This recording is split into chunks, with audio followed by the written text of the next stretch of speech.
Salut à tous, c'est Axel de testmobile.fr et aujourd'hui je vais tester pour vous, enfin, le BlackBerry Passport que j'ai reçu il y a quelques semaines déjà et entre temps je suis parti au CES et bref, je vous la fais courte, je suis en retard, c'est pas grave. N'empêche que ce test sera long, sera probablement assez complet.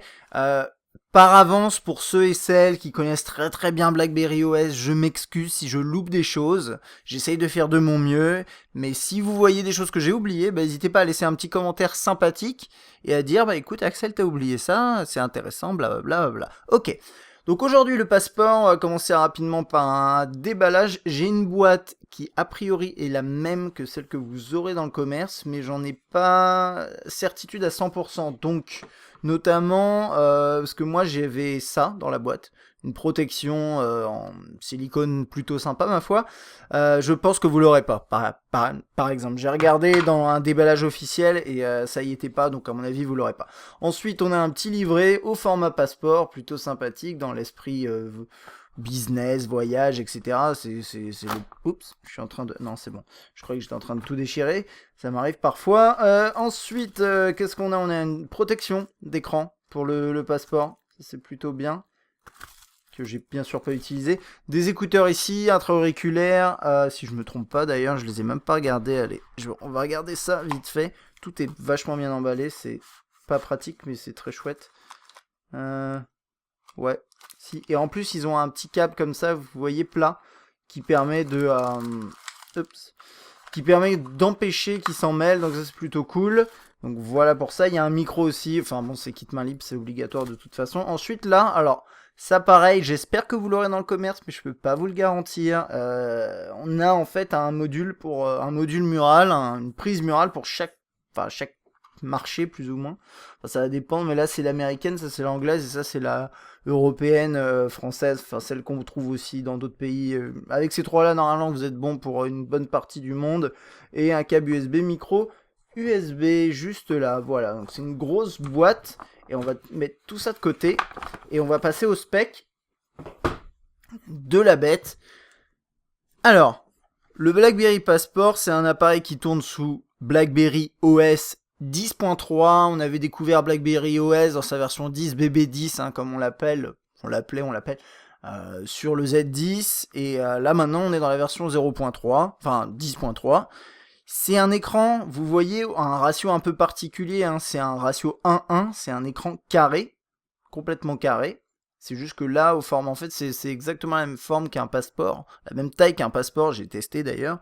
Mais après, l'écran, c'est un format carré, donc c'est du 4.5 pouces, diagonale de 4.5 pouces, 1440 par 1440, ça nous fait du 453 ppi, protégé par Gorilla Glass 3, et c'est du IPS.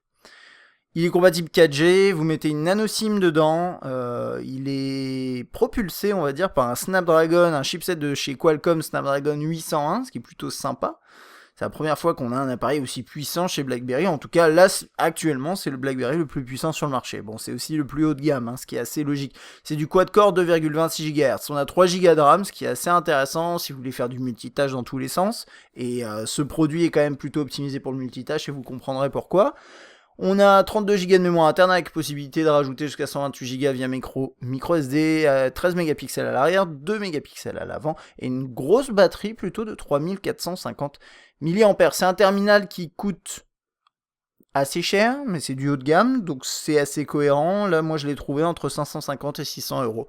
600 euros étant bien sûr le maximum actuellement. Les prix vont baisser. Là, cette vidéo est réalisée fin janvier 2015, et donc voilà, vous verrez les prix baisser a priori au fil du temps. Alors, ce magnifique petit BlackBerry Passport, qui est pas petit du tout comme vous pouvez le voir, hein, c'est un terminal plutôt costaud. On va passer d'abord par le design, design assez atypique. Ce qui est important de mentionner, c'est donc ce format qui est très large. Je vais le comparer très rapidement à un appareil 6 pouces, donc on passe de 4.5 à 6 pouces, c'est pas du tout la même chose, mais on n'est pas sur le même ratio. Par exemple ici, j'ai un 6 pouces de chez Huawei, et vous voyez que hop, on arrive à faire entrer en largeur un Mate 7 sur un passeport. Donc ça c'est le premier élément à prendre en compte, c'est plutôt de l'ergonomie, on en reparlera un tout petit peu après bien sûr, mais côté design, c'est vraiment l'élément central, c'est un format qui est atypique, qui plaira à certains, qui déplaira à d'autres, et puis si ça vous déplaît, vous l'achèterez pas, tout simplement. Il y a un truc à savoir, c'est même BlackBerry nous le dit, et donc c'est important de le dire, mais même ça se voit quand on voit ce produit, c'est un produit qui est axé productivité. BlackBerry revient sur ses fondamentaux, et c'est très bien. C'est pas un produit qui plaira aux adolescents qui ont envie de se la raconter avec un BlackBerry, parce qu'il est trop grand pour les petites mains des ados, parce qu'il est pas fun à proprement parler, et franchement c'est pas drôle un BlackBerry. Enfin il y a des trucs cool quand même, vous le verrez, mais c'est pas fun, c'est pas fait pour être amusant, gadget, c'est fait pour être productif. C'est un appareil qui est axé productivité, qui est axé donc business plutôt. C'est un appareil avec cette cible en tête. Donc une fois que vous avez ça en tête, regardez ce design. C'est un design qui est sobre, qui est plutôt classe, je sais pas ce que vous en pensez, et qui est vachement travaillé. Donc qu'est-ce qu'on a ? On a du noir, bien sûr, du plastique noir. Ici c'est du plastique mat, et on a également sur les côtés des tranches donc en métal. Donc le châssis est en métal sur les côtés comme ça, et c'est un appareil qui est plutôt fin. C'est pas un exemple de finesse, mais c'est un appareil plutôt fin malgré tout, et j'allais dire assez léger, c'est pas tout à fait vrai. Faut être honnête. C'est un appareil qui est assez lourd. Je vais vous dire le poids d'ailleurs, il fait quand même 196 grammes. Ouais, c'est un produit assez balèze, mais c'est vrai, quand on l'a dans la main, il est costaud. Moi, je me suis habitué, mais c'est vrai que la première fois que j'ai sorti de la boîte, je me suis rendu compte, bon, oui, effectivement, c'est un appareil qui est lourd. Mais c'est un appareil lourd, avec une grande plaque à l'avant, avec un châssis en métal, c'est assez normal. Et comme je vous disais par rapport à la cible, le but, c'est pas d'avoir le petit téléphone gadget. Et quand on le prend en main, c'est clair qu'on a vraiment le sentiment d'avoir quelque chose de qualité. Et c'est même pas qu'un sentiment, a priori, c'est le cas. Quand je le vois là, moi je l'ai utilisé quelques semaines du coup, et en toute franchise, c'est clair que c'est clair qu'on a l'impression que si on le fait tomber, il va, il va pas décéder sur place, quoi. C'est un appareil qui a l'air costaud. Bien sûr, si vous le faites tomber sur les coins, ça va faire des traces vu que c'est du métal, ça va s'enfoncer, etc., etc. Mais il semble quand même costaud. À l'avant, qu'est-ce qu'on a finalement ? On a là la caméra frontale, la sortie audio, le logo BlackBerry qui est un peu visible. Moi personnellement j'aurais aimé qu'il soit un peu plus discret, surtout sur fond noir. Mais bon, je sais que c'est important de montrer la marque. On a également une lettre de notification qui est je crois sur la droite, et également quelques capteurs qui sont ici. Et ensuite bien sûr on a le clavier. Je vais vous le montrer comme ça rapidement, mais vous inquiétez pas, quand on fera le tour du clavier à proprement parler, à l'usage, on en refera un petit tour, mais il est comme ça, assez peu haut du coup, beaucoup plus concentré en hauteur que certains claviers BlackBerry qu'on a eu l'habitude de voir, et même le BlackBerry classique qu'on va normalement aussi tester, il a un clavier qui est plus classique BlackBerry. Celui-ci est vraiment atypique et assez compliqué à manipuler au début, pour être honnête. Mais il est comme ça. Il est également sensible, ça c'est intéressant, on le verra après. Il y a des petites barres comme ça en métal, ou peut-être en métal ou en plastique. Là pour le coup je suis pas sûr à 100%, mais je pense que c'est du métal qui le traverse, c'est vraiment typique BlackBerry. Et puis on a les angles, vous voyez, les biseaux sur les touches, vraiment encore une fois typique BlackBerry. Sur la droite, on a les touches de gestion de volume, c'est des touches qui sont, il me semble, en métal également. J'ai lu ça, mais j'ai pas réussi à le confirmer, mais il me semble qu'elles sont en métal. En tout cas, elles sont bien intégrées, il n'y a pas de souci, elles font pas de bruit, il n'y a rien. Et la touche du milieu, c'est la touche, on va dire, dédiée BlackBerry, par exemple. Enfin, en tout cas, son usage principal, c'est pour l'assistant, qu'on verra, bien sûr, tout au long de ce test. Ne vous inquiétez pas. Sur la gauche, on n'a rien. Au-dessus, on a le jack 3.5, on a la touche on-off verrouillé déverrouillé, et puis on peut accéder à cette petite partie-là, vous le verrez juste après. Micro USB en bas et haut-parleur. À l'arrière, on a une coque en plastique mat, le logo dans sa petite version compacte, et puis c'est plutôt classe, ça rend bien. L'appareil photo avec le flash LED, donc comme je vous disais, on est en 13 mégapixels à l'arrière, bien intégré au centre. Et puis si vous voulez enlever quelque chose, si vous aimez bien enlever des choses, et ben vous enlevez ça. Alors si vous enlevez ça, vous accédez à tout ce qui est, à la nano SIM, micro SD jusqu'à 128 Go, et c'est tout. Vous pouvez pas enlever cette partie-là, vous pouvez pas accéder à la batterie, ça gênera peut-être certaines personnes. Je pense qu'en bidouillant un peu, il y a moyen, derrière il doit y avoir des vis quelque part, et je pense qu'en forçant ça doit être gérable, mais c'est pas conseillé de base, et de base c'est pas amovible tout simplement. Voilà, je pense avoir fait le tour sur le design. On va parler rapidement de l'ergonomie, même pas que rapidement, puisque c'est assez central finalement sur cet appareil. C'est un appareil qui est très large, qui est encombrant quand même, puisque la largeur pour moi c'est le critère principal qui va définir l'ergonomie d'un smartphone, c'est la largeur pour moi. Et ce smartphone est très difficile à utiliser à une main, je dirais même que c'est impossible. Je le dis rarement, mais je vous ai montré, hein, ce produit-là, c'est un produit extrêmement compliqué à manipuler. Bien sûr, on a un écran qui est tout en hauteur. Là, c'est un écran plus compact. Mais déjà, il est large et c'est compliqué. Là, ici, moi, honnêtement, j'ai pas des petites mains. Je pense pas avoir les plus grandes mains qui existent, mais j'ai pas des petites mains. Et à une main, c'est juste pas possible. Il y a un truc que vous pouvez faire, il y a quelques trucs que vous pouvez faire. C'est par exemple aller, je sais pas, est-ce que je peux aller sur le web? Est-ce que je suis sur le web? Non, je suis pas sur le web. Je vais aller sur Twitter, allez, hop, on va sur Twitter.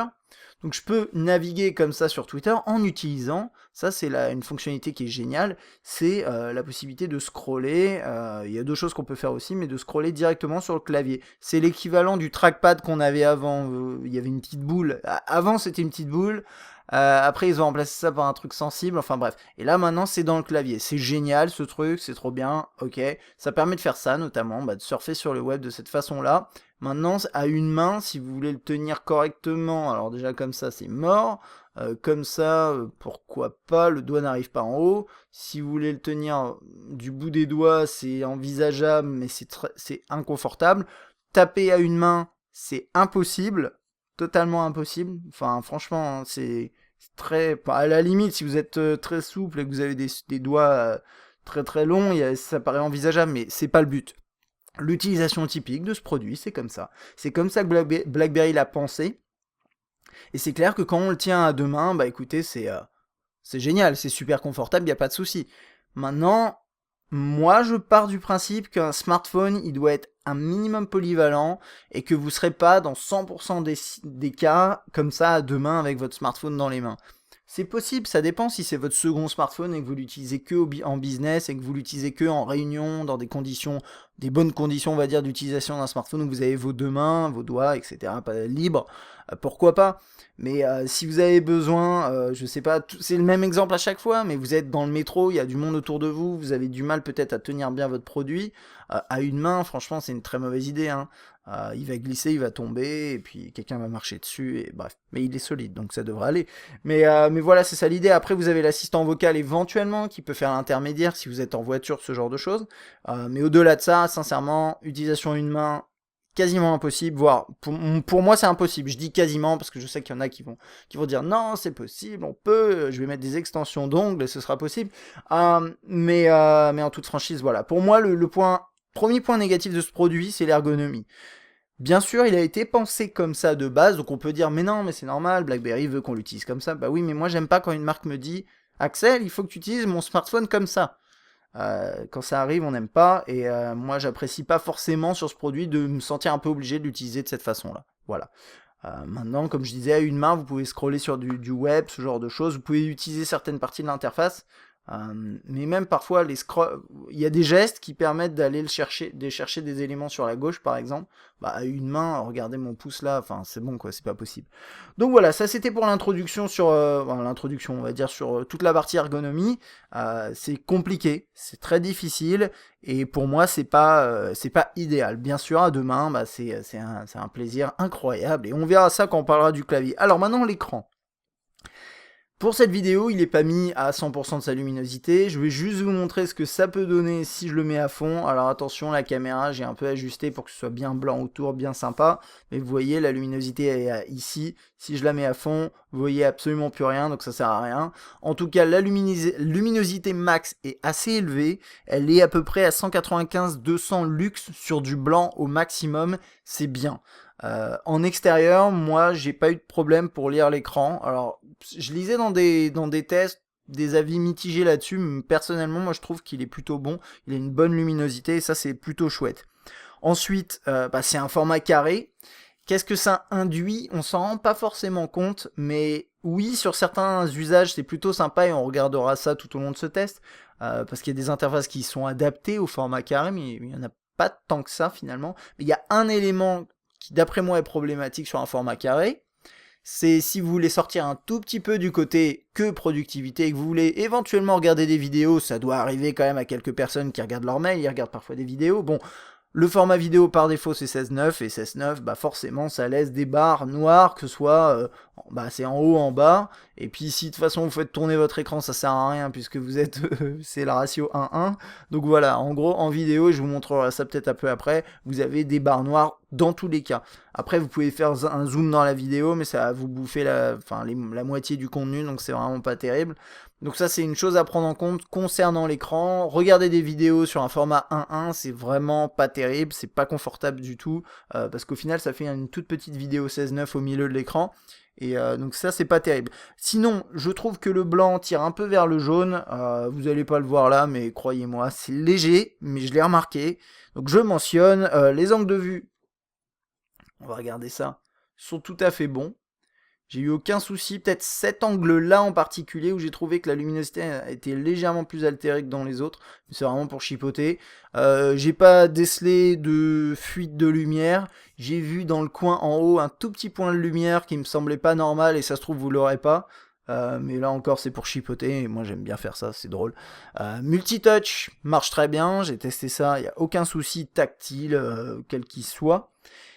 Les noirs sont pas forcément très très sombres, ils sont assez lumineux, alors là pareil vous le voyez pas trop à la caméra, vous avez même le sentiment que les noirs sont plutôt noirs, alors que là vous voyez le fond, vous le voyez pas mais le fond d'écran est gris. Donc voilà, ça fausse un petit peu avec la caméra comme d'habitude, mais si je vous montre une image, qu'est-ce que je pourrais avoir à vous montrer Voilà par exemple ça. Donc ça, pour vous c'est complètement noir, mais à l'œil nu ça se voit pas très très bien, mais le noir est quand même légèrement grisé, mais surtout lumineux. Voilà, c'est pas personnellement ça va pas déranger, mais ceux qui sont vraiment adeptes des noirs très très profonds, des couleurs très saturées, bah, vous serez pas forcément fan de cet écran. Mais sinon pour le reste, moi je trouvais que c'était un écran plutôt fiable et très lumineux, ce qui peut être vraiment pratique en extérieur. Je pense qu'on a fait le tour sur toute cette partie-là, ergonomie, design, écran. Du coup, on va passer dans les fonctionnalités. Alors, fonction, il y a énormément de trucs à voir. Je vais essayer de faire un tour le plus complet possible. Et comme je disais en introduction, s'il y a des éléments que j'oublie et je vais en oublier, il ne s'agit pas de faire un tutoriel d'utilisation complet du produit, mais j'essaie quand même de m'approcher de ce genre de choses.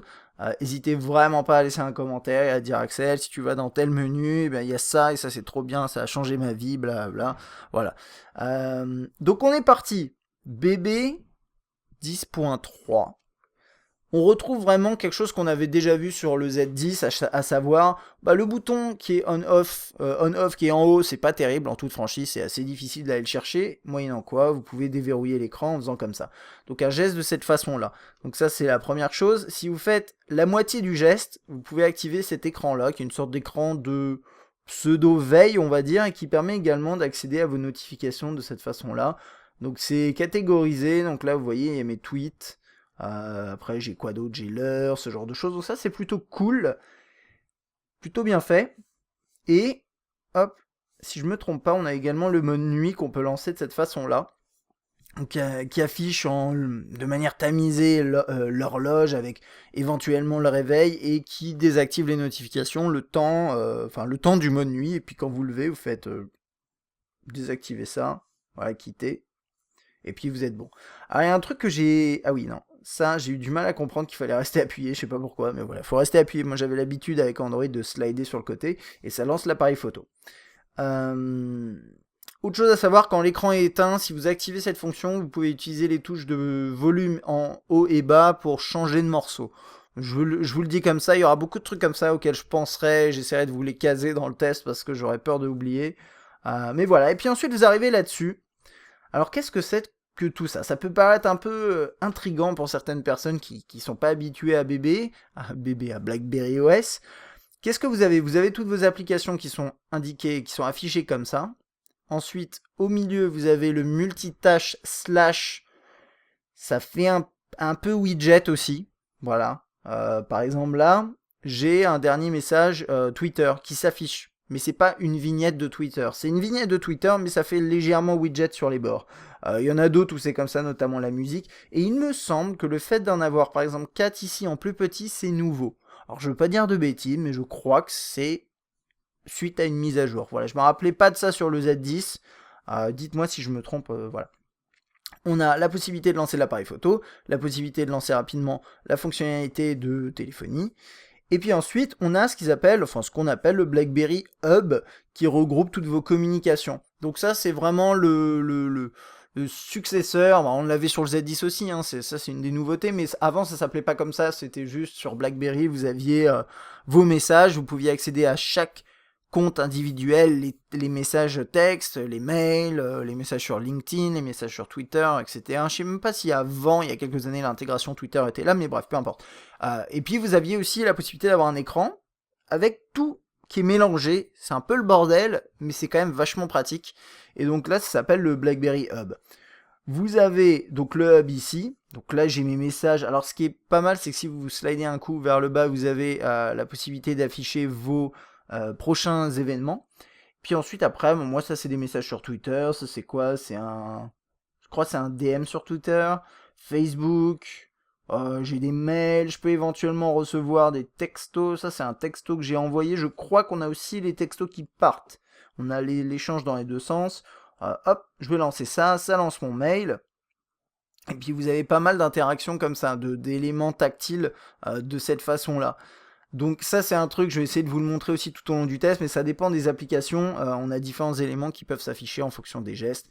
Donc il y a un autre truc aussi, c'est qu'on a cette sorte de tiroir des paramètres, on va dire, en accès rapide ici, avec verrouillage de la rotation, mode avion, Bluetooth, Wi-Fi, etc. Lampe de poche, plutôt pratique. Ça, quand vous êtes dans une application, donc par exemple là je vais sur Twitter, il me le dit en fait, en plus il y a la fenêtre, je sais pas pourquoi il me le dit parce que je le sais, mais bref. Quand vous slidez une fois, vous avez accès généralement aux paramètres de l'application. Donc là, en fait, ça me permet d'accéder aux paramètres de l'application de cette façon-là. Par contre, si vous utilisez deux doigts, vous pouvez faire descendre ça, et ça vous permet de retrouver vos paramètres. C'est assez bien fait, ça fait un peu penser à l'intégration sous Android, d'une certaine façon. Là, j'ai pas de slide dans ce sens-là, mais je pense que si je fais ça et ça, voilà, je reviens en arrière. D'une manière générale, ce slide latéral de la gauche vers la droite, ça permet d'accéder à tout ce qui est... ça permet de revenir en arrière. Ensuite, vous pouvez faire ça. Ça permet rapidement de regarder vos... ça a des petits noms, je crois que ça s'appelle pic, mais je suis même pas sûr, donc je vais pas commencer à redonner les noms, parce qu'en plus on s'en fout. Quand on l'utilise au quotidien, on dit pas « Oh, je vais utiliser BlackBerry Peak pour... » Non, on s'en fout. Bref, donc là je vois toutes mes notifications. Si je veux même aller plus loin, je peux faire ça. Oups, attendez, je le refais. Tac, pour regarder rapidement mon hub, et je peux repartir sur ce que j'étais en train de faire. Donc vous voyez, c'est assez simple, c'est ça comme geste. Et par ici, parfois vous avez des trucs sur la droite, là vous avez rien, mais on le verra un peu après. Donc vous pouvez fermer une application en faisant comme ça. Donc le hub il ressemble à ça, vous pouvez configurer vos comptes, vous avez le Priority Hub qui normalement vous met vos messages importants. Alors je ne sais pas comment ils sont triés, votre manière d'utiliser, ça dépend de votre manière d'utiliser votre terminal. Je pense qu'on peut ajouter ou supprimer et des éléments dans la liste prioritaire. Également, je pense que si on y répond, ça les met, il me semble. Vous avez vos notifications, ça fait partie du hub, parce que c'est des messages qu'on vous envoie d'une certaine façon. Vous avez BBM, alors moi j'utilise pas BBM, donc je vais pas vous le montrer, ça sert à rien. Vous avez message texte, là j'ai mon Gmail qui est connecté, Facebook, Twitter. Vous pouvez avoir d'autres services, tout ça, ça va aller se configurer dans les paramètres. D'ailleurs, on va aller voir les paramètres rapidement. Donc pas mal d'éléments, je vais essayer d'en faire un tour rapidos. Donc le mode avion, réseau et connexion que vous pouvez activer et désactiver ici. Un truc à savoir aussi, c'est que vous pouvez changer le mode de réseau ici. Si vous n'avez pas la 4G par exemple, regardez quand même peut-être là-dedans. Mais de base, il est normalement sur 4G, 3G, 2G à mon avis. Et là, il dit que la carte SIM n'est pas compatible. C'est une carte SIM qu'on m'a donnée avec le test. Enfin, qu'on m'a prêté avec l'appareil en test. Donc voilà, je sais pas ce qu'il y a dedans, peu importe. Wi-Fi, Bluetooth, VPN à éventuellement configurer si vous êtes dans une entreprise où on utilise un VPN pour se connecter à un intranet, etc. Ce genre de choses. Le NFC qui est disponible, vous pouvez éventuellement désactiver la fonction pour gagner un petit peu d'autonomie. Notification que vous pouvez ajuster ici. Donc vous avez différents modes pour recevoir vos vibreurs. Moi j'ai mis tout alerte désactivé pour le test. Le vibreur est assez costaud, il fait un boucan incroyable. plutôt efficace. Donc, vous n'avez pas loupé vos notifications, mais c'est vrai que moi, j'ai préféré l'enlever temporairement. Vous pouvez activer la lettre de notification ici. Je pense que pour ça, il faut que j'ai coché les différentes options au-dessus. Et par exemple là, je peux rajouter des contacts pour recevoir ou non des notifications en fonction des contacts. Et après, vous avez les notifications en fonction des applications. Volume principal que vous pouvez gérer là. Raccourci pour la musique. Alors ça, c'est les trucs dont je vous parlais avec les boutons de volume. Par défaut, c'est pas activé. Et il suffit d'appuyer de manière prolongée sur haut ou bas pour passer au morceau précédent ou suivant. Là, vous avez tous vos comptes. Donc c'est ici que vous rajoutez des comptes. Vous avez aussi LinkedIn, Skype, Evernote, un compte éventuellement de calendrier, et email bien entendu, et vous pouvez synchroniser vos contacts, etc. Donc là par exemple, avec Gmail, je synchronise mon calendrier, mes emails et mes contacts, Facebook, messages, événements, amis, messages directs, personnes que vous suivez, voilà, et après ça se mixe avec tous vos contacts, on regardera dans les contacts bien sûr. Les paramètres en accès rapide que vous pouvez personnaliser, donc là moi, donc on parle bien sûr de ce qu'il y a là-haut, et vous pouvez changer ça, ajouter le NFC, le mode sommeil, BlackBerry Blend dont on parlera un peu après. Voilà, gestion des données, ça c'est quoi déjà? Ah oui, consommation de données, ok, vous avez une courbe un peu à la Android, c'est plutôt pratique. Affichage, vous pouvez gérer la luminosité, déterminer la taille de la police d'affichage. Faites glisser votre doigt pour réactiver, ça vous pouvez le désactiver éventuellement, ce que je conseille pas. Et c'est à peu près tout. Audio HDMI, intéressant. Vous pouvez vous connecter en HDMI, peut-être avec un adaptateur. Là, pour le coup, je suis pas sûr. Et vous avez la compatibilité Miracast. Langue et mode de saisie, bon, ça me paraît assez simple. Activer par-dessus le verrouillage. Vous permet de continuer à utiliser BlackBerry Assistant sans les yeux. Donc, sans les yeux, c'est marrant. Lorsque le terminal se verrouille. Donc, en fait, je pense que ça marche comme ça. Voilà. Il me semble que c'est ça, c'est la possibilité d'accéder tout simplement à BlackBerry Assistant, même si l'appareil est verrouillé. À voir. Et c'est à peu près tout. Si vous êtes en véhicule, ça peut être pratique. Et puis si vous avez un kit main libre, vous pouvez appuyer sur une touche et normalement ça devrait l'activer. BlackBerry Assistant, vous pouvez le régler. Là, par défaut, il est en français. Connexion à des appareils. Bon, voilà, on va passer assez vite. BlackBerry ID, je vais pas vous le montrer, je pense. BlackBerry Pop. Oula, ça vibre dans tous les sens. BlackBerry Protect, c'est un, un système qui permet de localiser votre terminal rapidement en allant sur un site internet spécifique, donc protect.blackberry.com. Sécurité et confidentialité, vous avez pas mal de trucs là-dedans. Est-ce qu'il y a un truc en particulier c'est important, enfin, si vous avez envie de sideloader des fichiers APK pour installer des applications Android, c'est possible, ça marche pas toujours très bien, même ça marche souvent pas très bien, mais il va falloir passer par l'activation du mode de développement. Je vous en parlerai un peu plus tard dans le test, je vous expliquerai en 2 mots comment on fait, sans vous montrer dans les moindres détails, je vous expliquerai, c'est assez simple, verrouillage de l'écran, mot de passe du terminal si vous voulez mettre un mot de passe, etc. Il y a un truc à savoir, c'est que la partie business et la partie entre guillemets loisirs, donc par exemple les applications Android, c'est installé sur 2 partitions différentes. Et normalement, si vous installez n'importe quelle application Android, elle ne devrait pas pouvoir accéder à vos données qui sont sur l'autre partition. C'est ce que BlackBerry dit, je sais pas si c'est vérifiable ou quoi, mais en tout cas c'est ce qu'ils disent. Stockage, mise à jour logiciel, option de paiement, et je pense que c'est bon, il y a juste ça, interaction avancée, ouais, ça par défaut c'est pas activé, je crois que tous les 3 sont pas activés, donc il y a soulever pour réactiver, c'est votre appareil est éteint, vous faites oh je veux regarder cette notification, vous le soulevez, et normalement, ça n'a pas marché, on va réessayer, j'attends juste qu'il se repose un petit peu, c'est bon, est-ce que tu es détendu mon cher passeport? Oui, hop, et normalement ça marche, non. Attendez, je vais le soulever de manière un peu plus dynamique. Voilà, hop. Ah, voilà.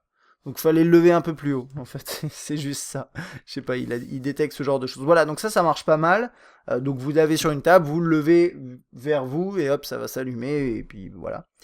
Le retourner pour couper le son, vous avez un appel, une alarme, vous êtes en réunion, hop, vous le retournez, c'est réglé. Et retourner pour économiser l'énergie, ça c'est pas inintéressant, ça le passe en mode veille. Alors vous pouvez quand même recevoir certaines notifications, mais l'appareil fonctionne un peu au ralenti en mode économie d'énergie, et en fait vous avez juste pour activer ça, à le mettre écran contre la surface, le mettre à l'envers, et normalement il se met comme ça, si vous activez bien sûr ce mode. Et puis après c'est à peu près tout là-dedans. Ok. Donc qu'est-ce qu'on va faire? On va regarder un peu tout ce qu'il y a.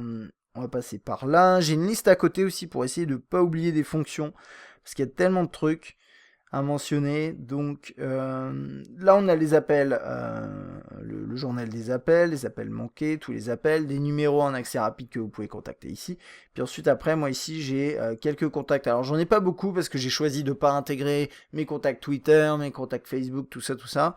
Mais vous pouvez le faire. Et après vous avez vos contacts qui s'affichent là. Et donc par exemple j'accède à la fiche de ce contact. Et donc j'ai ces images. C'est mis à jour sur les réseaux sociaux, et là c'est Facebook. Alors normalement il y a plusieurs liens que vous pouvez avoir. Là j'ai juste Facebook et Gmail, mais normalement je pourrais avoir Twitter aussi. Je vais voir d'ailleurs si je peux pas le faire moi-même. Voilà, et là j'ai tous mes contacts, notamment des contacts Twitter. Je vais essayer un truc. On va aller à S, on va rajouter par exemple Sonia. Allez Coco, donc ça c'est toute ma liste de comptes connectés finalement, mais je suis pas obligé de tout afficher. C'est plutôt pas mal. Donc là voilà, par exemple j'ai choisi ça. Normalement du coup dans mise à jour je devrais avoir aussi les tweets. Bon voilà, elle a posté une photo de rôti, de magret de canard. Et ensuite après on a les activités. Et il me semble que c'est les interactions entre moi et la personne. Ensuite, après, on a les mails. On peut voir les amis de la personne sur Facebook. Elle a 3 amis, c'est pas beaucoup. Là, on voit ses abonnés Twitter, ce genre de truc. C'est pas mal intégré comme truc. Hein. On a même sa biographie qui vient de Twitter. Enfin bon. Et donc, si vous avez le lien avec LinkedIn également, ça peut être un excellent outil business parce que vous aurez des fiches complètes avec le contact en question. Et donc, par exemple, si vous avez besoin rapidement d'une info, vous cherchez le nom de la personne. D'ailleurs, je vais vous montrer un tout petit truc après. Et vous accédez à sa fiche et vous avez ses dernières updates sociales, ses dernières updates sur LinkedIn. Vous pouvez savoir si elle vient de s'acheter un chat. Et comme ça, quand vous êtes en entretien avec la personne, vous dites oh, moi j'adore les chats. Enfin bref, ce genre de truc, ça vous permet d'avoir un avantage considérable sur la concurrence. Bref, et si vous commencez à taper dans le vide, c'est ça que je voulais vous montrer. Si vous voulez accéder rapidement à un contact, par exemple, là je tape Lucienne et baf, il y a Lucienne qui s'affiche très rapidement. Donc je tape sur le clavier depuis l'accueil, par exemple, et ça fonctionne. Sinon, on va retourner là-dedans. Vous pouvez passer des appels, bien entendu. Alors la composition se passe sur l'écran. Ce qui est pas toujours facile, je trouve. Je sais pas si on peut taper ici, non. Parce que vous le tenez comme ça et voilà quoi. Donc après, bien sûr, vous tapez comme ça ou vous composez un numéro à partir du contact. Ça c'est facile. Mais voilà, la qualité sonore est bonne dans les deux sens. J'ai pas eu de problème de réception. Là, je suis en intérieur, je capte plutôt bien. Pas grand chose à dire par rapport à ça, ça marche bien, ça fait le boulot et comme je disais, le son est bon. Et vous avez 4 micros autour qui normalement permettent de réduire le bruit ambiant pour votre interlocuteur. Enfin bon, tous ces petits trucs là, ces éléments là qui sont plutôt intéressants. Le hub, qu'est-ce qu'on peut dire de plus? Je sais pas, on peut aller dans les messages et on va regarder comment ça marche. Mais sinon, pour le reste, vous avez vu comment ça fonctionne. Le hub, vraiment, ça regroupe toutes vos interactions. Enfin tous vos messages et puis vos notifications et c'est plutôt chouette. Vous avez également, vous avez vu là, les appels en absence, ce genre de choses. Alors, on va commencer à rentrer dans le sujet de l'écriture, hein, de la frappe de texte. Hop, on va dézoomer un petit coup. Alors, donc par exemple là je commence, je mets un contact, c'est la première chose, et ensuite je mets mon curseur ici. Il y a plusieurs choses à savoir. Premier truc, c'est que vous pouvez, si vous le souhaitez, alors je vais vous expliquer ce que je viens de faire, mais vous pouvez, si vous le souhaitez, faire bouger le curseur. Donc comme je vous ai dit, le clavier, pardon, est sensible, est tactile, mais c'est sensible. Faites double tap, vous activez ça, qui vous permet de naviguer très rapidement, oui, plutôt précisément d'ailleurs, à l'endroit que vous souhaitez pour continuer à taper, par exemple. Donc ça, c'est la première chose. Ensuite, quand vous avez tapé du texte, vous pouvez faire un swipe. Alors, il faut désactiver ça d'abord. Non, voilà. Vous pouvez faire un swipe comme ça pour supprimer complètement ce que vous venez d'enregistrer, de taper. Ensuite, on reprend les fondamentaux qu'on avait sur le Z10, à savoir, je tape salut et je me trompe. Vous voyez. Par contre, là maintenant, vous avez des propositions qui s'affichent. Salut, ça c'est ce que j'ai tapé de base, salut avec un Y, et salut à gauche, qui est highlighté en vert. Si je fais espace, il va sélectionner la solution qui était sélectionnée en vert. Je peux revenir en arrière. Si je fais salaud par exemple, et je voulais écrire sali avec un T, je peux aussi faire ça. Oups, quitter tout. Non, c'est pas ce que je voulais faire. Alors, je sais pas ce que j'ai fait. Voilà, non, c'est bon. Excusez-moi. Je peux aussi faire ça. Alors, je vais le refaire. Sali, je vais l'écrire sanitaire. Je fais ça, et ça a sélectionné sanitaire. Ce que je fais, c'est que j'ai juste à faire glisser mon doigt en dessous du mot. Donc c'est la même chose que ce qu'on avait sur le Z10, sur BB10 en full tactile. Mais sauf qu'ici, vous avez un clavier physique accompagné d'une solution logicielle. Et l'ensemble est assez amusant. Et ça, enfin, quand je dis amusant, ouais, c'est assez fun à utiliser. Et puis en plus, ça marche bien. Donc salut les amis, je vais taper approximativement. Comment allez-vous? Bon, voilà, j'ai mal tapé, il a quand même compris. Allez-vous, voilà. Alors je peux aussi sélectionner. Alors là, il y a le Shift qui est pas intégré dans le clavier. Hein. Vous l'avez vu, c'est pas un clavier complet. Et voilà. Je suis pas un modèle de rapidité en termes d'utilisation de ce clavier, en toute franchise. J'ai eu du mal à l'utiliser, même encore aujourd'hui, j'ai du mal. Moi, je suis habitué au clavier 100% tactile, bien optimisé, et qui corrige, qui sont assez, on va dire, indulgents, on va dire, et qui corrige rapidement, enfin, toutes les fautes que je peux faire. Parce que je vais rapidement, et c'est vrai que celui-ci il est bien, mais le fait d'avoir un clavier physique, bon ça c'est juste moi, hein, mais j'ai un peu de mal à l'utiliser après. C'est clair que si vous êtes adepte des claviers physiques, vous aimerez sûrement celui-là. Le seul truc c'est, comme je vous disais, il est assez large et pas très haut, et c'est un peu particulier à utiliser au début, mais on peut s'y faire. C'est juste que personnellement j'ai eu un peu de mal. Double appui là-dessus sur échappe permet d'afficher un point, et puis après par exemple si vous voulez mettre une virgule ou ce genre de truc, vous avez toutes les possibilités qui s'affichent là. Vous avez autre chose également, vous pouvez normalement, alors ça je vais voir si j'y arrive, tac, je fais ça, je peux sélectionner du texte en appuyant sur Shift en même temps. Voilà, qu'est-ce qu'il y a d'autre? Les smileys, les pièces jointes. Si je fais ça, ça va afficher les caractères, les chiffres, ce genre de trucs. Je peux hop défiler. Je pense avoir fait le tour sur le clavier, en toute franchise. Il est plutôt sympa, je vais zoomer un petit coup dessus pour que vous le voyez vraiment bien. Mais il ressort pas trop, vous voyez, voilà, il y a quelques reliefs, mais c'est à peu près tout. C'est pas mal. C'est pas mal du tout, je regarde ma liste, si j'ai pas oublié quelque chose, je pense avoir parlé d'à peu près tout ce qui avait besoin d'être dit sur ce clavier. Ouais.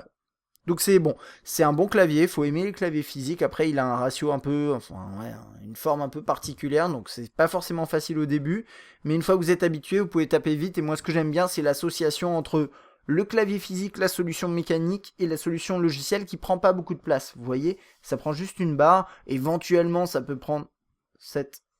Hey Coco, non, tu veux pas? Cet espace-là, mais c'est à vous de le déterminer.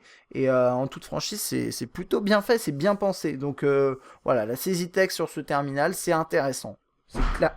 Il y a des gens qui tapent à ma porte, ça me fait peur, désolé. C'est fini, oui. Les contacts, on a déjà jeté un œil. Ensuite, le calendrier. Alors ça, c'est un des premiers éléments qui fait... Il y a un avantage, enfin ça c'est un des points forts on va dire de ce ratio 1-1, de ce format un peu atypique, c'est sur ce genre notamment d'écran où on a des cases. Alors c'est valable aussi sur du Excel, ce genre de choses, mais je trouve que pour le coup c'est vachement confortable. On peut pas slider ici, c'est assez peu homogène finalement l'utilisation du slide là sur le clavier. Vous verrez, il y a des endroits où on peut utiliser, des endroits où on peut pas l'utiliser. Je sais pas pourquoi, qu'est-ce qui a déterminé ça. Peut-être que ça va changer avec des mises à jour. Mais en tout cas, voilà, là j'ai le clavier, enfin j'ai le calendrier. Je peux défiler entre les éléments. Alors, je crois que pour revenir, voilà, on a différentes vues comme ça. Je l'ai pas trop utilisé ce clavier pour être honnête avec vous, et je sais pas comment on fait pour repartir en mode. Donc si je fais ça, j'ai cette vue là. Ah, En fait, il suffit d'appuyer là. Voilà, excusez-moi. Je pense qu'il y a peut-être une interaction tactile aussi. Mais bref, voilà, vous avez votre calendrier synchronisé, vous défilez dans les dates. Voilà, bon, c'est plutôt bien fait. Et vous pouvez accéder à la vue année de cette façon-là. Puis je pense que c'est à peu près tout. Hein. Ah bah voilà, ici il y a ça également. Semaine, jour et votre agenda avec le listing comme ça. Et puis bien sûr, quels sont mes rendez-vous à venir?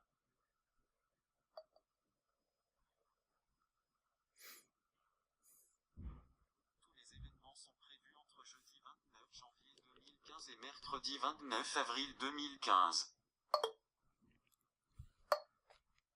Rappelle-moi d'acheter du pain.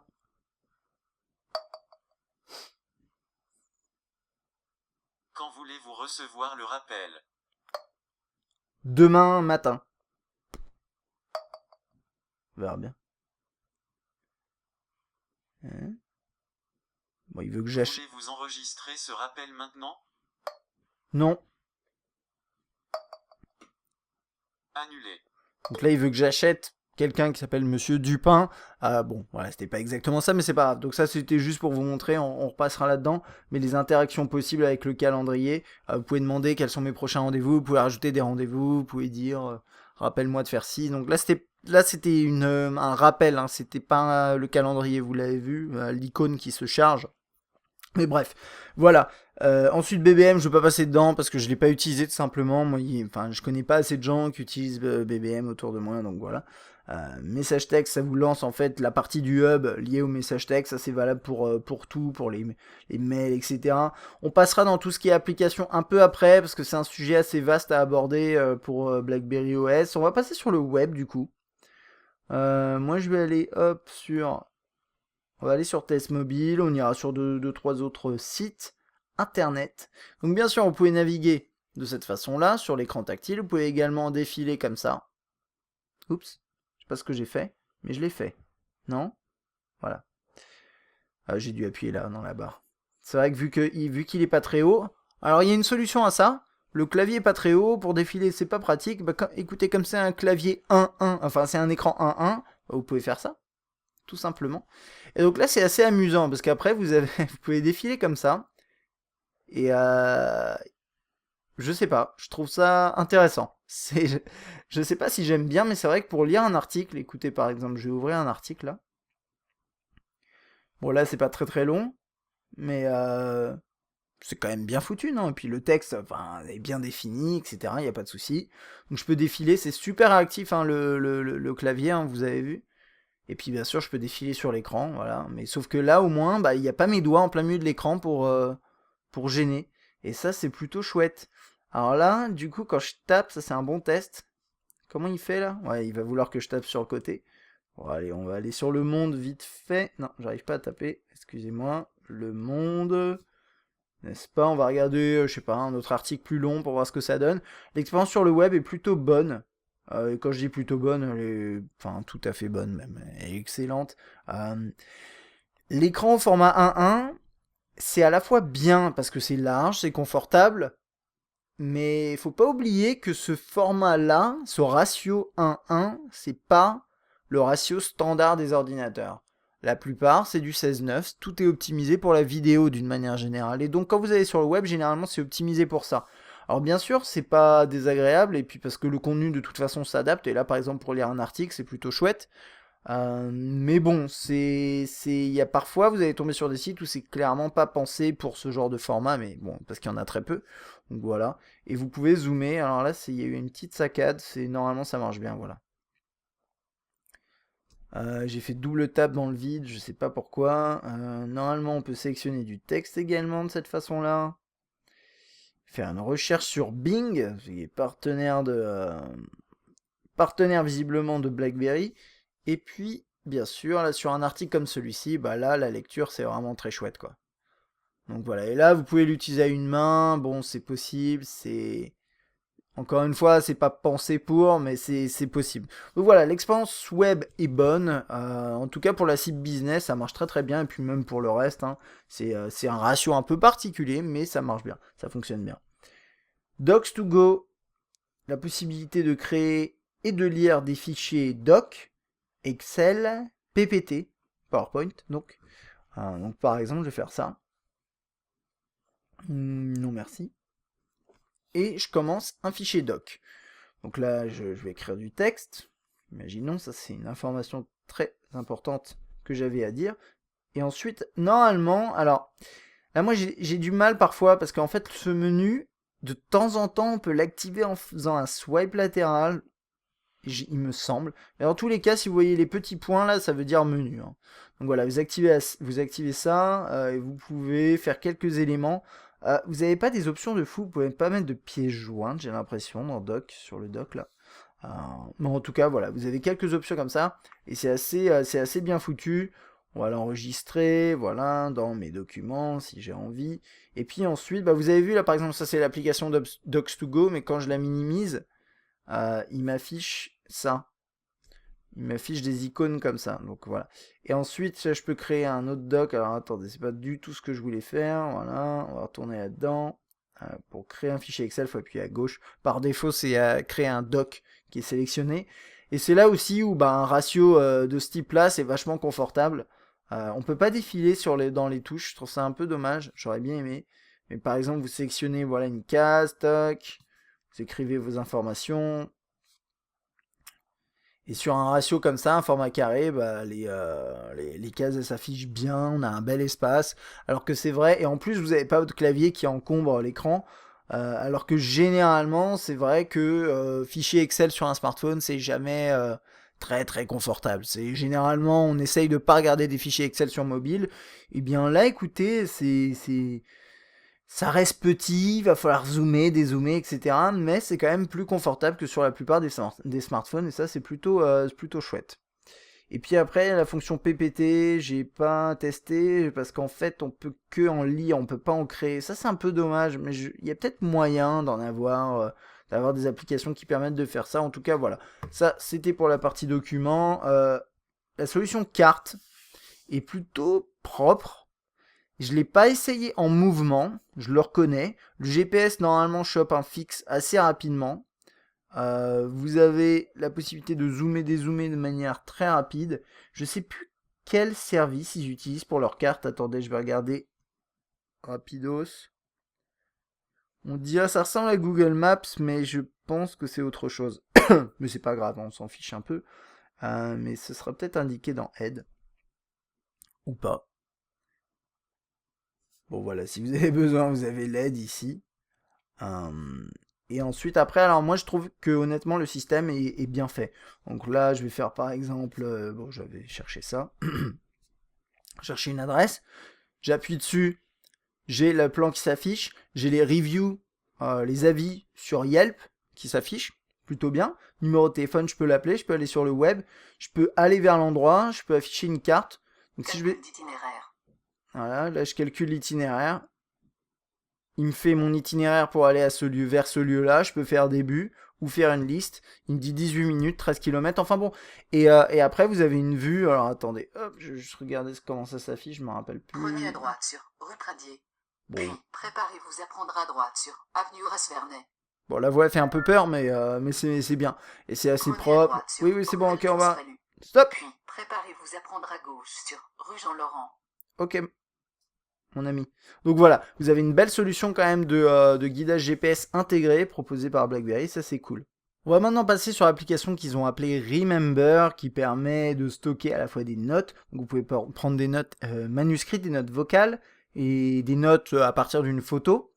Et vous avez également des tâches. Et ça me permet juste de rebasculer sur deux petits trucs, dans le navigateur notamment, mais par exemple vous êtes sur le web ici, vous dites oh cet article là je le trouve cool, bon vous pouvez ajouter un signé, ce genre de choses, mais vous pouvez également faire partager, et là il me suggère de l'ajouter à Remember, donc je vais le faire, je l'avais déjà fait donc je ne le ferai pas, mais il me propose de l'ajouter, et en fait ça permet de mettre de côté des éléments qui vous intéressent. Il y a aussi autre chose que je vous ai pas montré c'est la fonction lecteur, voilà. Pour info, vous avez une fonction lecteur sur le navigateur web. Et donc ensuite, après, dans Tâches, j'ai ça. Et quand je rappuie dessus, j'ai la possibilité, par exemple, de lancer rapidement l'article pour voir l'article que je m'étais mis de côté. On a ensuite tout ce qui est galerie, assez basique, hein, ça fonctionne bien, c'est droit au but. Date, album, favori. Vous avez vos albums ici, date, trié avec la possibilité d'avoir la ville également si c'est géolocalisé. Et puis ensuite, quand vous les affichez, bah, bien sûr, en fonction du ratio du cliché, par exemple, vous pouvez les prendre en ratio 1-1 également. Donc ça, c'est des clichés plutôt... c'est plutôt du 4 tiers en l'occurrence, je dirais. J'ai peut-être des photos en, en carré, je suis pas sûr. Mais bon, c'est ce qui s'approche le plus de ça, ce format-là. Et puis ensuite, bien sûr, quand vous affichez des formats, enfin des photos au format comme ça, bah, vous voyez, vous avez... ça va être comme ça, par exemple. Ça va être vraiment du 16:9. Et ça, c'est comme ça que ça va s'afficher vos vidéos concrètement, hein.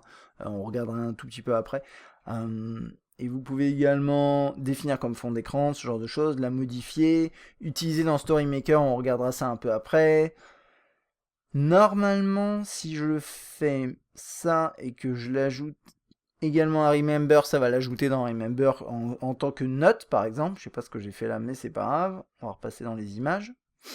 Voilà, apparemment j'ai décidé de appuyer sur Skype sans faire exprès. C'est pas grave, mon Skype fonctionne d'ailleurs. Voilà. On tourne dans les images. Et vous pouvez également les modifier avec quelques effets que vous pouvez appliquer avec ce système-là qu'on avait vu sur le Z10, qui est plutôt bien fait. Donc vous pouvez mettre des trames, des filtres, etc. On va passer à la musique. Pareil, hein, une interface très très simple à utiliser, droit au but, la bibliothèque avec les différents tris sur les côtés, tous les morceaux si vous voulez, liste, favoris, la radio qui nécessite de mettre les écouteurs bien entendu, bon ça c'est habituel. Vous avez même une option ici que je trouve bien.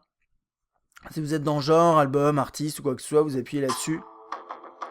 Et ça vous lance l'ensemble de la playlist affichée en mode shuffle, en mode aléatoire, donc ça c'est plutôt bien. Et ensuite on va lire ça. Alors, là-dessus, qu'est-ce qu'on a dans l'interface? On a le mode aléatoire, la répétition, les informations nécessaires. C'est pas la bonne pochette, mais ça c'est pas de la faute du BlackBerry. On peut défiler rapidement de cette façon-là. Il n'y a pas d'interaction possible avec le clavier. On a un menu ici, lecture précédente, lire, modifier l'ordre, liste de lecture, égaliseur qui est apparemment désactivé. On peut l'utiliser pour l'activer, définir comme sonnerie. Enfin bon, tout est assez, enfin ça va, c'est assez simple à utiliser finalement. Alors, côté qualité du haut-parleur, je vous en parle comme ça. Je peux vous faire écouter, mais comme d'hab, c'est des morceaux pas très intéressants. Mais je vais vous faire écouter un petit peu pour voir le volume.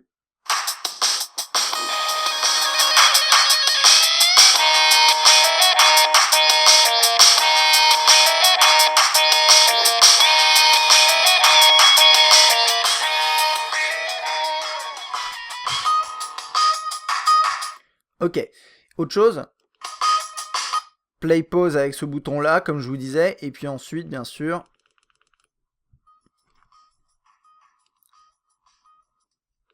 il vient de passer au morceau suivant. Vous l'avez peut-être pas entendu, mais il vient de passer au morceau d'après. Alors la qualité du haut-parleur, qu'est-ce que j'en ai pensé? Le volume est assez élevé, vous l'avez peut-être entendu là à travers le micro, mais en tout cas le volume est costaud. Et ça, c'est plutôt positif pour plein de trucs. Vous regardez un film, bon, c'est pas fait pour, mais plutôt pour le GPS, ce genre de choses. L'assistant vocal, c'est sympa en voiture, s'il y a du bruit. Par contre, la qualité du son, j'ai pas trouvé que c'était exceptionnel. J'ai surtout trouvé que le volume était élevé, et trop élevé pour que ça permette de... Enfin, en tout cas, le composant permet pas d'être à fond sans saturer un minimum. Et donc, la qualité du son est pas très bonne. Maintenant, si vous êtes en appel... avec l'appareil en main libre, dans la voiture, etc. Vous entendrez la voix, vous entendrez ce que vous dit la personne, et c'est a priori le principal sur un appareil comme celui-là, mais le haut-parleur est pas une tuerie, c'est juste qu'il y a du volume, et d'une certaine façon ça suffit. On a ensuite l'application qui permet d'accéder aux vidéos, pareil, hein, facile à utiliser, date, bibliothèque, favoris, démarrer l'appareil photo, rechercher, sélectionner des éléments, vous pouvez rechercher de cette façon-là également. Je sais pas si on peut... Non, on peut pas. Et ensuite, là, vous avez une vidéo qui se lit. Alors, vous pouvez la partager, modifier des éléments. Je crois qu'on peut la raccourcir, ouais, la renier, rajouter des filtres. Ça, c'est dans le même délire que StoryMaker, on le regardera un peu après. Mais en gros, si je lis une vidéo, voilà à quoi ça va ressembler. Là, je peux zoomer pour l'avoir en full screen. Mais vous voyez, il manque vraiment la moitié des informations. Là, c'est en tout petit. Et ça, c'est le format, voilà, format 16:9. Vous avez 2 grosses barres noires. C'est absolument pas confortable pour regarder une vidéo. C'est possible. Mais quand vous avez une vidéo avec des sous-titres, ce genre de choses, c'est vraiment pas cool. À titre de référence, je vous montre un 5 pouces. Hein. Donc là, on est en 4.5 pouces pour rappel. Et en 5 pouces, quand on se met sur le côté, forcément, on a tout cet espace-là qui est occupé par la vidéo. Même sur un 4.5 pouces, est-ce que j'en ai un là? C'est quoi ça, par exemple? Je sais absolument pas. Ça doit être 4 pouces, je pense. Je pense que ça, c'est un 4 pouces. Mais vous voyez l'espace là, pareil, en paysage, sur ce produit-là, qui est un tout petit produit, on a un peu plus d'espace pour regarder une vidéo, et surtout le ratio est bon. Donc bref, ça c'est juste pour illustrer, hein. Encore une fois, c'est pas un appareil qui est optimal pour regarder des vidéos, c'est pas fait pour. C'est possible, vous le voyez, mais c'est pas très confortable, en toute franchise, c'est pas très agréable. Voilà, donc ça c'était pour la partie vidéo, j'ai pas eu de soucis de codec ou quoi que ce soit, donc tant mieux. Storymaker, qui permet de faire des petits montages rapidos. Alors c'est assez amusant parce que c'est... À la fois c'est un produit business et en même temps on nous propose de faire des montages. Je sais pas trop quoi en penser. Peut-être qu'ils imaginent que, je sais pas, je suis un homme d'affaires ou une femme d'affaires qui part en voyage, qui prend quelques belles photos et qui veut faire une vidéo pour sa famille. Enfin bref, voilà, donc j'ai fait ça. En 2 secondes, vous sélectionnez des photos, des vidéos. Ça utilise le nom de l'album. Je crois que vous pouvez changer le titre aussi, bien sûr. Donc là, il y a la musique. Ça anime les transitions, etc. C'est assez bien fait, hein. Ça rend bien. Et puis à la fin, il y a écrit réalisé par Axel ou un truc comme ça. J'ai sélectionné combien? 3, 4 photos? Voilà, réalisé par Axel. C'est bien fait. Vous avez différents thèmes que vous pouvez choisir. Vous pouvez mettre n'importe quelle musique. Et après, vous partagez ça. Donc pourquoi pas, pourquoi pas. C'est simple à utiliser, c'est ça qui est important sur ce genre de fonction sur un appareil qui n'est pas à la base très divertissement, fun. Création, disons. Donc là, on peut mettre des alarmes, on peut regarder l'heure. On a l'horloge mondiale également. Un chronomètre. Et ce qu'ils appellent un compteur. C'est un minuteur, quoi. La météo. Je crois avoir jamais lancé cette application, mais bon, c'est la météo captée par AccuWeather. Ok. Avec, il y a peut-être un truc intéressant, là, actuel, et là on a les horaires. Donc voilà, c'est toujours utile de toute façon la météo. Et je crois qu'on a voilà un mode widget hein, ici, vous le voyez.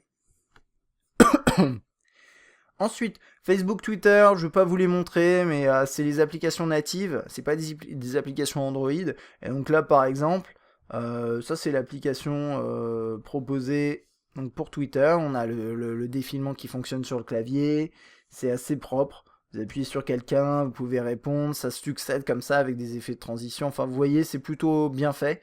Et c'est vrai que pour Twitter, Facebook, les applications natives, elles sont chouettes. LinkedIn aussi, c'est top. Là, j'ai pas connecté de compte, donc je vais pas m'attarder dessus. Vous avez Foursquare également. Alors maintenant, on arrive dans la partie du test où je vais essayer juste de vous parler des derniers éléments. On va parler des applications, tout ça. Et puis je pense qu'on aura terminé. Bien sûr, on parlera autonomie, performance et photo, vidéo. Il reste encore pas mal de points à aborder. Premier point, BlackBerry Blend, qu'est-ce que c'est? Je vais pas pouvoir vous le montrer.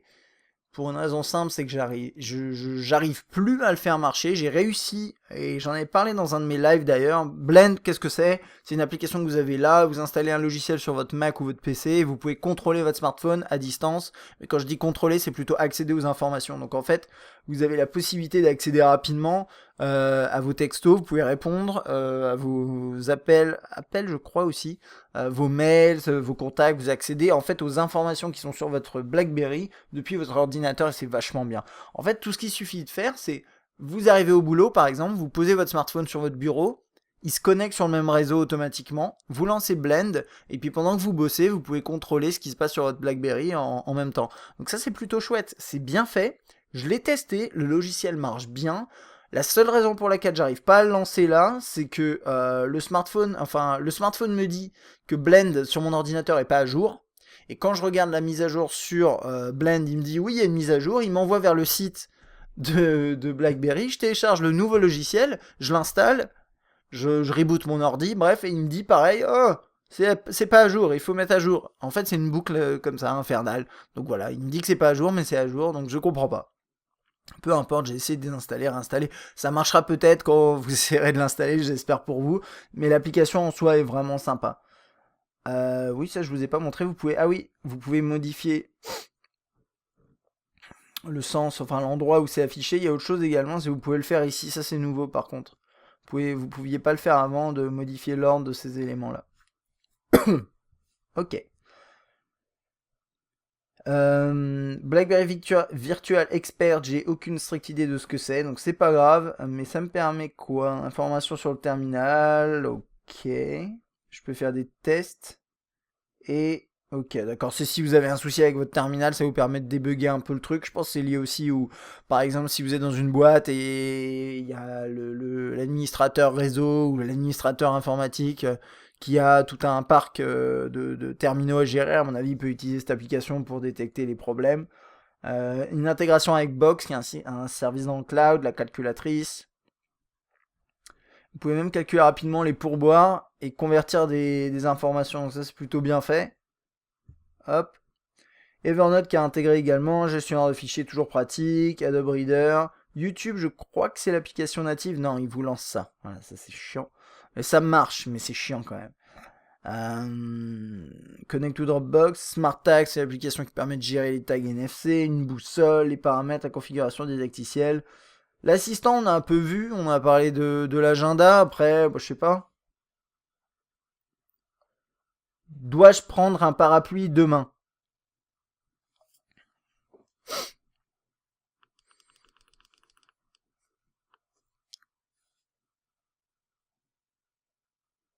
Les prévisions pour PET France pour vendredi sont un temps averse passagère avec des températures comprises entre 6 et 1 degré. Ok. Voilà, ce genre de choses. Envoyer un message à Lucienne.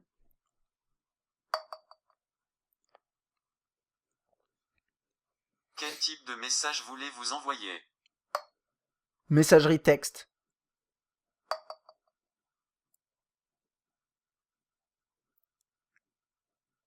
Que souhaitez-vous dire dans votre message à Lucienne Pivot? Bonjour Lucienne, virgule, comment vas-tu? Point d'interrogation. Je sais pas si ça va marcher par contre. Je crois que ça va être un peu compliqué. Votre message dit « Bonjour Lucienne, virgule, comment vas-tu ?» Vous pouvez dire envoyer, annuler, lire ou modifier. Bref. Donc voilà, bon, la virgule c'est pas passé, mais je pense qu'il y a moyen quand même de caser des virgules. Point d'interrogation, par contre, ça marchait, c'est ça qui est un peu étrange. Accéder à la météo, la recherche, où suis-je, qui vous dit où vous êtes, tout simplement. Là, il me dit, on peut lancer aussi d'autres applications. Là, par exemple, c'est intéressant, c'est l'application Twitch d'Android que j'ai téléchargée sur l'App Store d'Amazon, et je peux dire lance Twitch.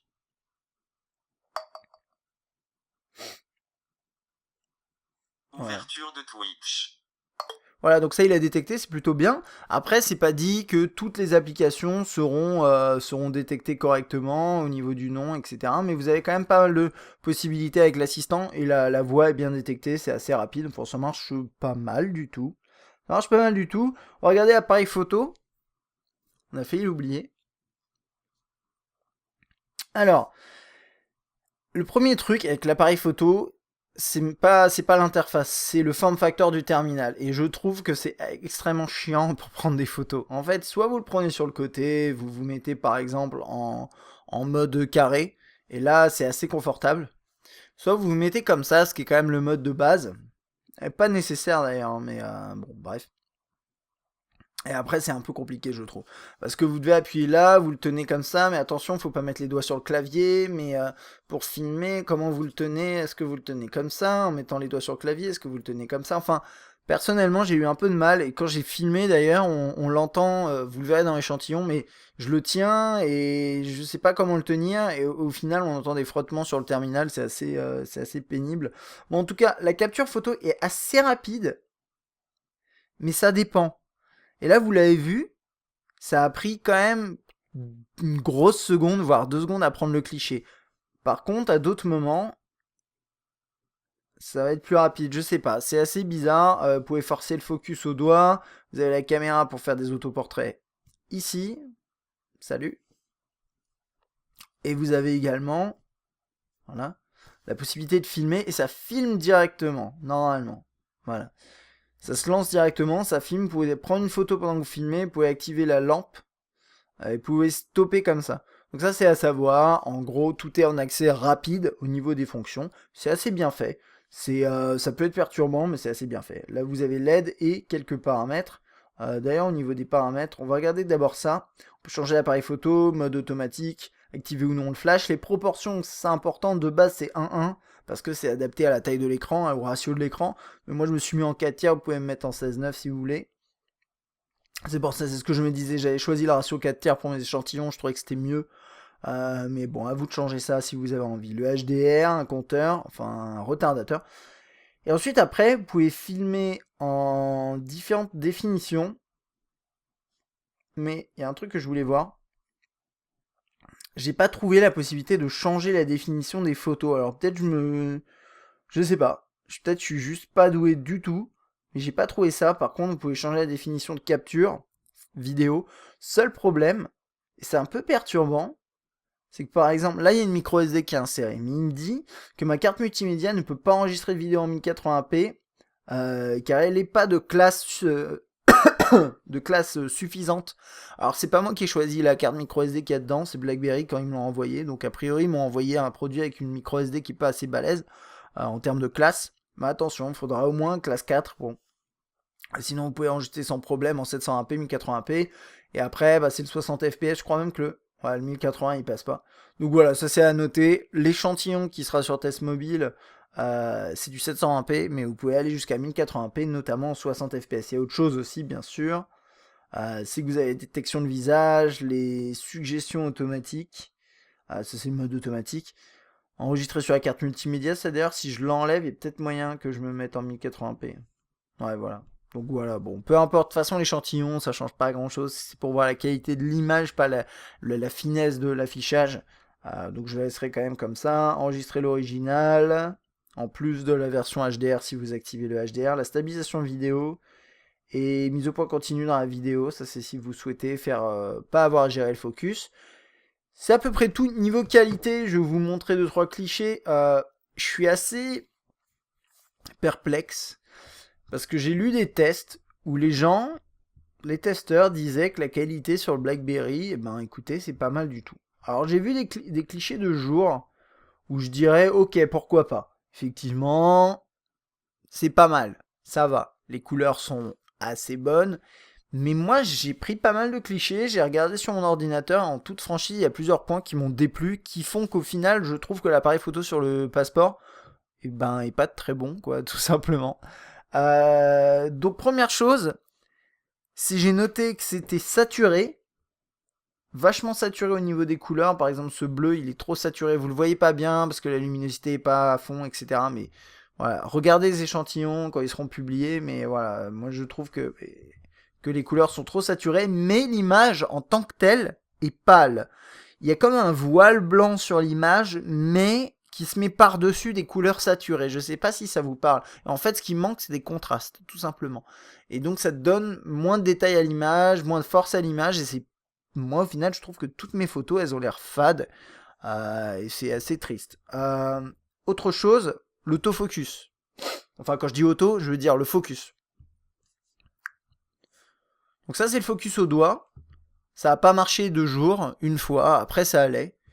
Mais par contre, dès qu'on enlève un peu de lumière, ou qu'on veut s'approcher de trop près, ça c'est impossible, dès qu'on enlève un peu de lumière, c'est, honnêtement, je sais pas si c'est mon terminal qui a un problème, mais c'est impossible de faire le focus. Donc là, voilà, alors j'ai pris quelques photos floues exprès pour vous montrer, regardez, c'est flou, super, elles seront pas publiées. J'ai réussi à prendre cette photo-là nette, et c'est bien, mais en toute franchise, ça a été très compliqué. Et donc là, j'ai appuyé notamment sur la carte de visite, où on a une forme sur fond blanc. Enfin, c'est vraiment très facile de faire le focus là-dessus, normalement. C'est très distinct. C'est impossible. impossible. Alors là ça allait, parce que j'ai pris la photo à ce moment-là, mais enfin j'ai conservé les photos en focus bien sûr. Et globalement de nuit, le focus c'est fait quasiment impossible. Je sais pas quoi en penser. Pour moi c'est un désastre. Et vous serez peut-être pas de mon avis si vous avez le produit, mais en tout cas de nuit. À part avec vraiment, vous prenez un paysage de nuit, c'est un peu plus facile peut-être. Mais là, en tout cas, sur des plans comme ça, pas forcément très proches, hein, mais ça marchait très très mal. Donc ça, c'est la première chose. De nuit, c'est également très bruité, mais bon, ça c'est classique, mais c'est quand même très bruité. Donc de nuit, pas terrible. Après la vidéo, je vais vous mettre ça. Si j'arrive à la retrouver. D'ailleurs, on va lancer ça. Pour accéder à la vidéo, ça va être plus simple peut-être. Tu veux revenir en arrière? J'ai peut-être fait planter l'appareil. Ah, ça m'est jamais arrivé. On va fermer la galerie. J'ai eu zéro souci de bug comme ça. Donc là, j'en ai un. Bon, soit. Mais normalement, vraiment, j'en ai pas eu quoi. Bon là ça c'est une vidéo qui était loupée mais c'est pas grave. Je vous la laisse comme ça, je vous mettrai le bon échantillon, vous inquiétez pas. Ce que j'ai constaté c'est que le rendu de l'image, des contours etc. était à la fois, c'était un peu granuleux, c'est pas très beau. Et j'ai pas trouvé ça terrible. Après ça c'est du 720p mais normalement c'est pas censé être comme ça. Donc ça c'est dommage, je trouve que je pense pas que le capteur honnêtement soit génialissime sur le passeport. Mais bon, au-delà de ça, de nuit le focus c'est incroyablement chiant. Enfin voilà, je vous le dis, c'est très compliqué. Donc ça m'a vraiment saoulé. Et le son capté est plutôt bon. Mais on entend beaucoup les bruits de frottement sur le design de l'appareil. Alors bon, après ça va dépendre, si vous restez comme ça et vraiment vous filmez sans bouger, ça devrait aller, mais dès lors que vous frottez légèrement vos doigts, en fait ça communique directement les sons à travers le châssis, etc. Et ça s'entend vraiment beaucoup, vous le verrez dans mon échantillon.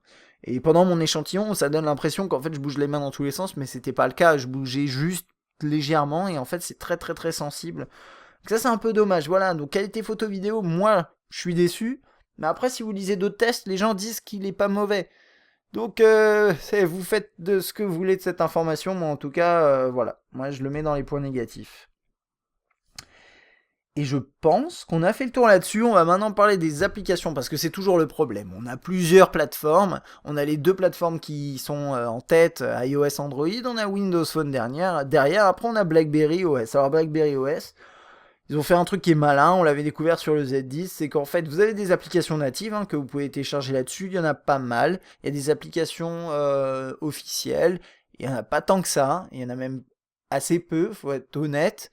En termes de jeux, vous pouvez vous brosser sur cette plateforme-là, il y a vraiment que dalle, il y a que des puzzles, des trucs comme ça, enfin je vous montre, mais... Parfois il y a quelques Angry Birds, il y a des Temple Run, des trucs comme ça. Mais c'est vraiment pas terrible. Là, vous voyez Spider-Man, mais c'est un Spider-Man en side-scroller, en 2D, tout naze. Donc voilà, ce genre de choses. Après, vous avez quand même des bons jeux que vous pouvez trouver là-dedans, certains gros titres. L'autre chose que vous pouvez faire, bien sûr, c'est aller sur l'App Store d'Amazon, qui est préinstallé, qui permet d'accéder à une sélection des applications Android. Attention, l'Amazon App Store, l'App Shop, il n'y a pas toutes les applications qu'il y a sur le Play Store. Loin de là. C'est des applications en plus que les développeurs veulent... en plus, c'est une sélection d'applications que les développeurs acceptent de mettre là-dessus parce que Amazon propose sûrement une rémunération supérieure, bref. Mais au final, il n'y a pas grand monde qui télécharge des choses là-dessus, faut être tout à fait honnête, mais ça donne un accès à certains trucs, donc je sais pas, là par exemple, vous avez Minecraft du coup, alors que sur le BlackBerry World, vous ne l'avez pas. C'est ce genre de choses, vous pouvez faire des recherches et vous verrez que il n'y a pas de tout. Je sais pas, je vais penser à Snapchat parce que je sais qu'il y a tout le monde qui adore ce truc ces derniers temps. On va regarder ce qu'il y a. Donc là, on n'a pas l'application officielle, on a une application apparemment développée, je sais pas trop où, qui est différente. Donc c'est ce genre de truc, vous l'avez pas. Mais vous avez Facebook, vous avez des jeux 2048, enfin vous avez quand même quelques trucs sur cette plateforme. Donc ça permet facilement d'accéder à une sélection d'applications Android. Et après, mais au final, ça fait une sélection qui est petite, en toute franchise. Par rapport à un Windows Phone, je sais pas où est-ce qu'on se situe. Je me suis pas amusé à comparer. Mais je pense qu'on est à peu près au même niveau, et donc on peut dire, sans hésiter, là on est tous d'accord là-dessus, mais de dire que c'est malin de mettre les applications Android. Maintenant, c'est pas si ouvert que ça, et en fait, au final, oui, on a plus d'applications peut-être que sur un Z10 quand il est sorti, mais on n'en a pas énormément non plus. Maintenant, tout ce qui est application productivité, vous trouvez normalement votre bonheur, et si vous avez vraiment pas besoin du dernier jeu, du dernier petit truc qui vient de sortir pour communiquer avec vos potes et tout, bah normalement vous devriez pas être trop gêné sur ce produit. Il y a quand même, et je vais le mentionner, autre chose que vous pouvez faire. Vous pouvez toujours sideloader des jeux, enfin des applications APK, des points APK disponibles sur le Play Store. C'est possible de le faire. Pour ça, il faut utiliser, et c'est beaucoup plus simple qu'avant. Avant, c'était un truc un peu galère. Je devais faire un tuto et c'était tellement chiant qu'en fait, je l'ai pas fait, pour être tout à fait honnête. Mais vous avez une application qui s'appelle Snap.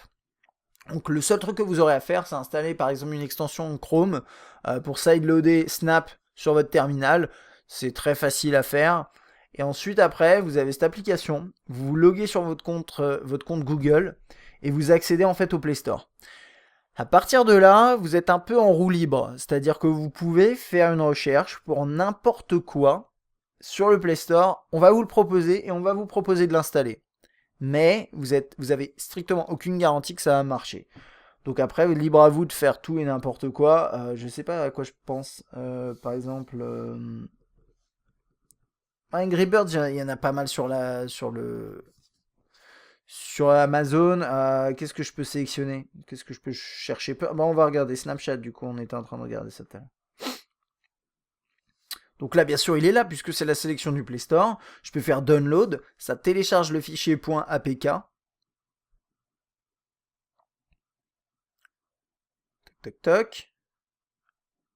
Voilà. Ouvrir l'installeur. Ça ouvre l'installeur. Installer. Moi, personnellement, je trouve ça pas trop chiant à faire comme procédure, mais je sais qu'il y a des testeurs qui disaient que pour installer des applications, c'était galère, etc. Je suis pas d'accord. Je viens de le faire là, vous l'avez vu. Faut juste avoir Snap installé à la base. Quand je dis Snap, je parle pas de Snapchat, hein, c'est l'application.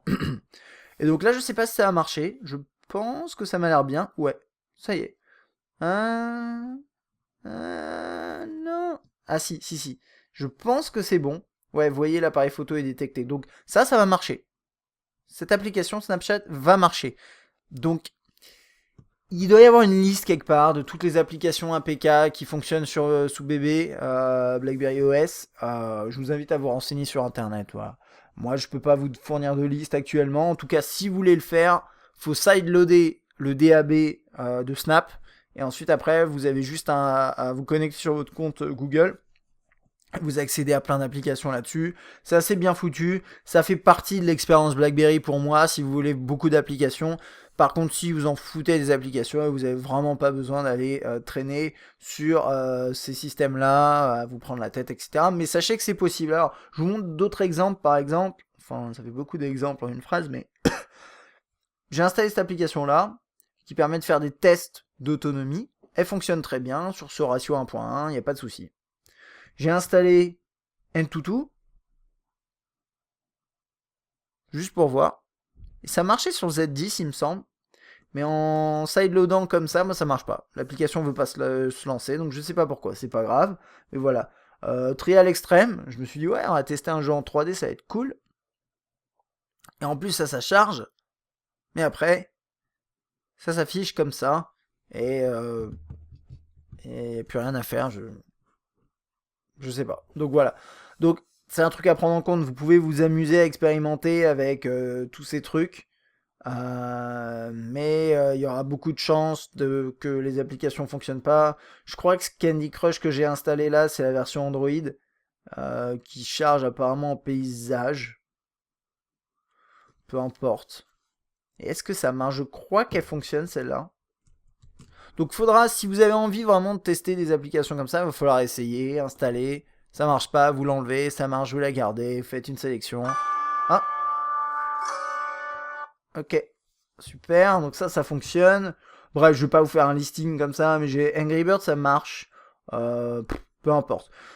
Ce qu'il y a Ce qui est intéressant aussi, par exemple, c'était un autre exemple, mais Twitch, vous l'avez vu, ça marche bien. Bon, voilà. Ça fonctionne bien. Il faudra faire des tests, et c'est tout ce qu'il y a à dire là-dessus. Je regarde ma liste, qu'est-ce qui me reste? Ça c'est bon, on a parlé de Snap du coup. Le double tape sur le clavier, ça on a parlé. L'assistant également. Bon, après, je pense franchement avoir fait un tour assez complet. Il manque peut-être plein de petits trucs, mais comme d'habitude, hein, je vous dis, n'hésitez vraiment pas à laisser un commentaire. Au niveau des applications, comme je vous disais, de base, vous avez une sélection qui est pas si mauvaise que ça dépend de vos besoins, mais qui est quand même inférieure à ce qu'on trouve ailleurs.